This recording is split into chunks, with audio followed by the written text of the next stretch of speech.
زور اور جبر سے آپ بتائیے یہ تحریک کنٹینر رستے بند نہیں ہونے چاہیے، میں اس کا ملک صاحب دیکھو ہم نے تو کبھی راستہ بند ہی نہیں کیا. مجھے بتائیں کہ ہیروئن کا کیس رانا ثناء اللہ پہ کس نے رانا صاحب کا تو کیس دیکھو، میں تو یہ چلے جو ابھی بات کرے گا شاہ خاقان عباسی کا کیا قصور تھا؟ کچھ نہیں. مفتاح اسماعیل، شاہد احسن اقبال آپ کوئی جان نہیں تھی، مجھے بتائیں کیا تھا؟ مفتاح اسماعیل کو، جویل لطیف کو، شہباز شریف کو، حمزہ شہباز شریف والا کیس میں ہے آپ مجھے بتائیں لیکن باقیوں کے کیس میں کچھ ہے ہی نہیں ہے. آہد چیمہ بیچارہ 3.5 سال، آہد چیمہ بھی بلا وجہ رگڑا گیا. فواد حسن بیچارہ بلا وجہ رگڑا گیا. تو یہ کہتے ہیں ہم نے کچھ کیا نہیں ہے.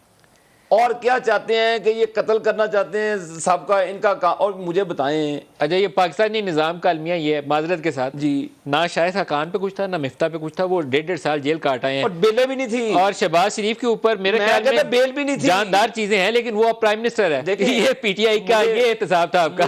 مجھے بتائیں کہ کوئی یہ ساری کوئی جاندار نہیں. ملک صاحب جاندار ہوتی تو 3.5 سال یہ دیکھیں سب کچھ ایک پیج پہ تھا. ادارے ان کے ساتھ تھی، عدلیہ کی سپورٹ پوری تھی، ہمیں کہیں سے راستہ نہیں ملتا تھا.